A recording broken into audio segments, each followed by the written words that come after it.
Hola, hola, hola, ¿cómo están? Por fin otro video para los 30 suscriptores.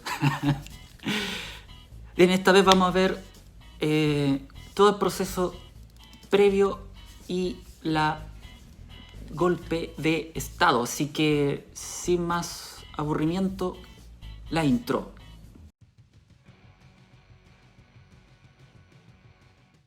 Y bien, vamos a comenzar con este sorprendente tema. Y dice así. Vamos a empezar con el gobierno de Eduardo Frei Montalva, que fue desde 1964 hasta 1970. Él era de centro de la democracia cristiana, Falange Nacional se llamaba en ese entonces, y tuvo gran apoyo de la gente, incluso hasta de Estados Unidos, ahí se supo que lo apoyaban. Fue un buen gobierno, en realidad.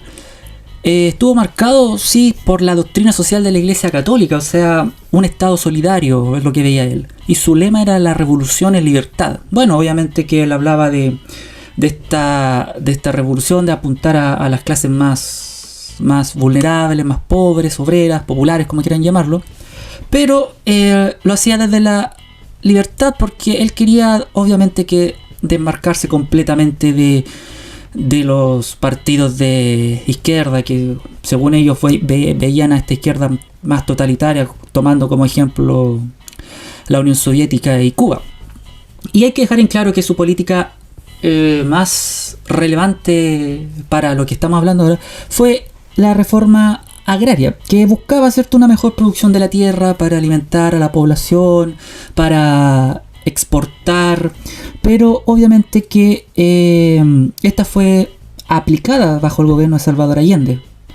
Esta reforma agraria buscaba básicamente que si un latifundista, un dueño de fondo tenía 1000 hectáreas y de esas 1000 hectáreas 900 la podía producir y le quedaban 100, bueno, esas 100 tendrían que pasar a las clases más vulnerables, una expropiación ya o se compraban a bajo costo para, cierto, que estas personas tuvieran oportunidades en la vida, pero se hizo mal, como vamos a ver más adelante. Bueno, y luego gana Salvador Allende las elecciones del 70. Él era de la Unidad Popular, que juntaba a varios partidos. Los más importantes era Partido Socialista y Partido Comunista. Estaba el MAPU igual, entre otros, la izquierda cristiana. Pero él era socialista, del Partido Socialista, no era comunista como dicen algunos.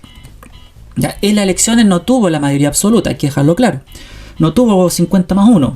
Pero sí obtuvo la mayoría relativa, 36.6. El candidato de la derecha, Jorge Alessandri, tuvo 35,3% de los votos. Y Radomiro Tomic tuvo 15,4%.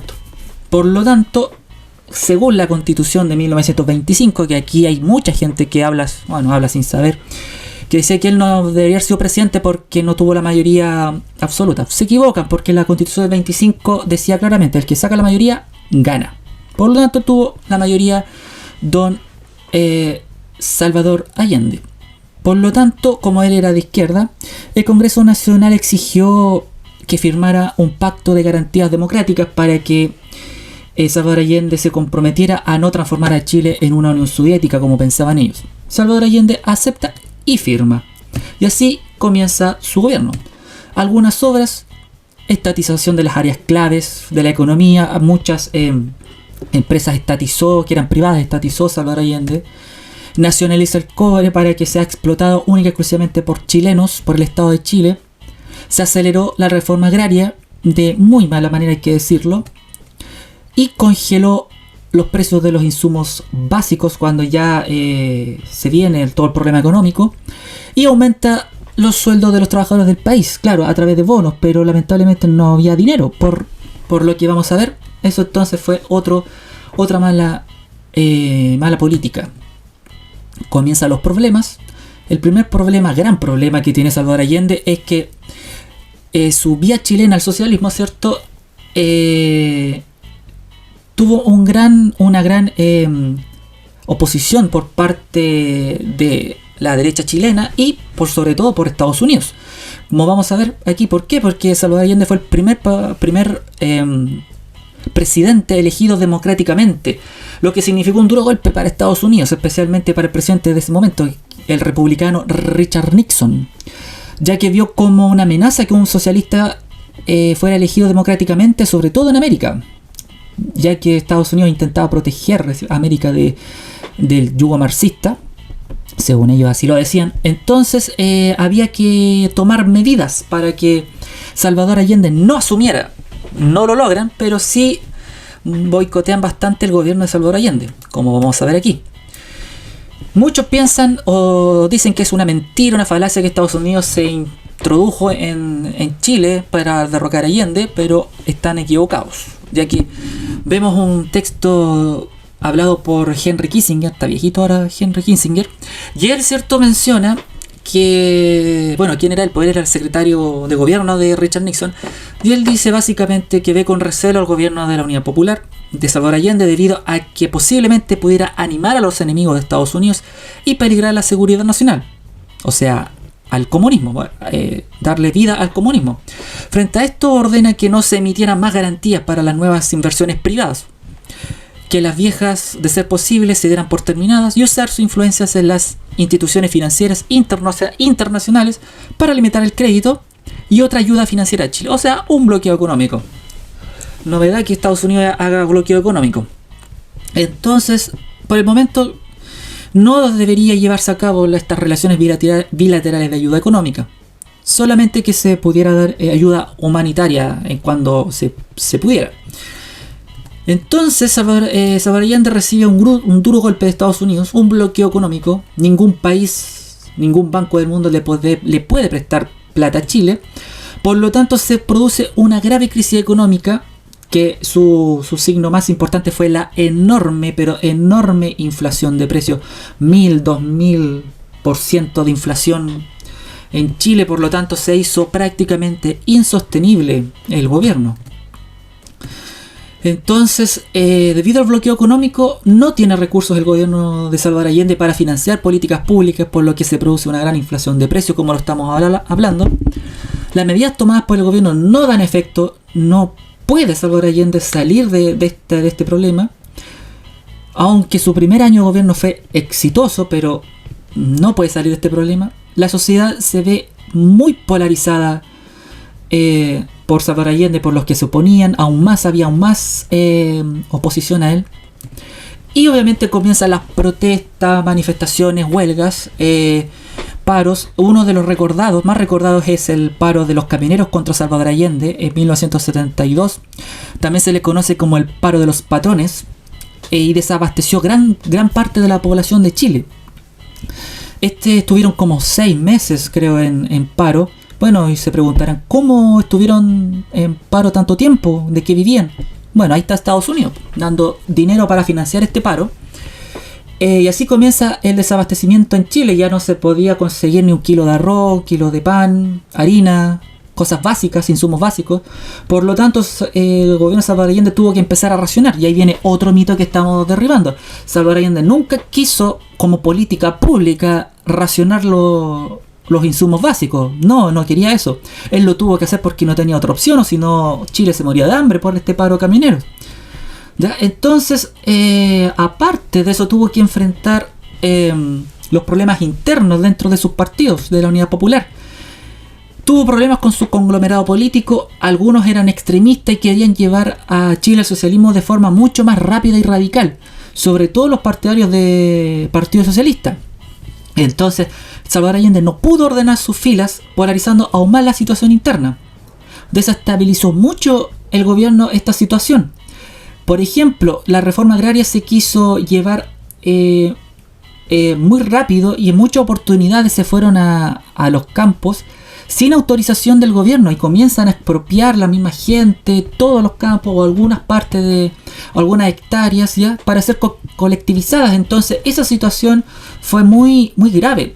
Salvador Allende se opuso a eso, y los de su mismo partido lo tildaron de traidor. Entonces aún más se volvió la polarización, a tal punto de que no hubo retorno. Ya incluso la oposición pedía la renuncia de Salvador Allende incluso que actuaran las Fuerzas Armadas para dar un golpe de Estado.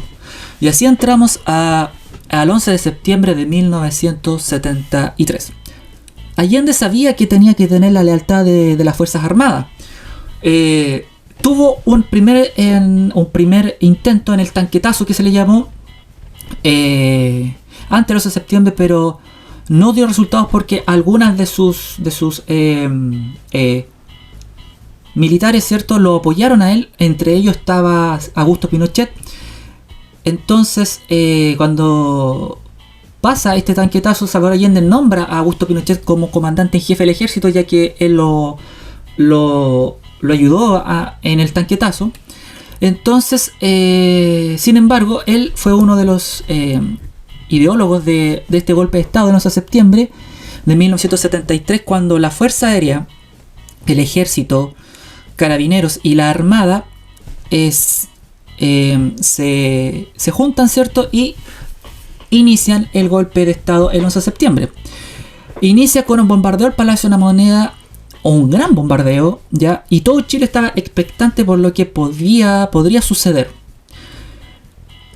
Y entonces en ese día, ¿cierto?, Salvador Allende transmite a través de la radio Magallanes su último discurso, y vamos a leer aquí un pequeño extracto.